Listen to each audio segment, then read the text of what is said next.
पहली बार मुझे ऐसा लगा था कि भारत में कोई ऐसा बाबा है जो हिंदुओं के लिए है और मोह माया से मुक्त होकर बात करते हैं। एक संत है, एक रियल साधु है। लेकिन जब मैं प्रेमानंद महाराज जी का उनकी ऐसी बातों को सुनी, हमें ये भावना करनी है कि आसाराम मेरे राम है, मेरे ठाकुर है।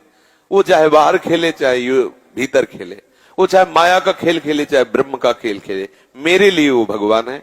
दुनिया की दृष्टि एक अलग है।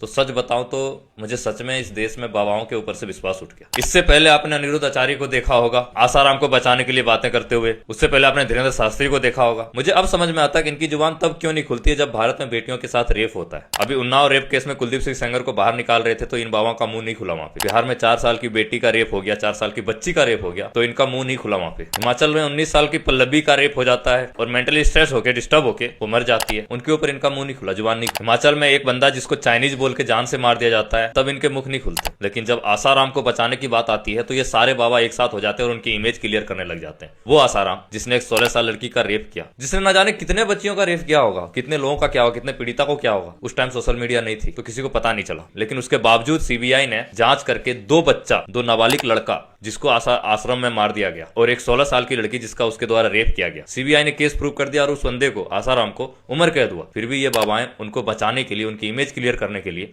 ऐसी बात करते हैं। मेरे को प्रेमानंद महाराज जी से ये उम्मीद नहीं थी कि वो महाराज जी ऐसे करेंगे। बट अब ये समझ में आता है कि ये सब मोहमाया है। कोई मोहमाया से बाहर नहीं निकल सकता, क्योंकि मानो या मत मानो सब इंसान ही है और एक इंसान कभी भी मोहमाया से बाहर नहीं निकल सकता। ये सब बस क्योंकि अगर ऐसा बयान नहीं आता तो कल तक मैं भी इनका बहुत बड़ा भक्त था। बाकी आपका क्या राय है इनके बारे में कमेंट करके जरूर बताओ।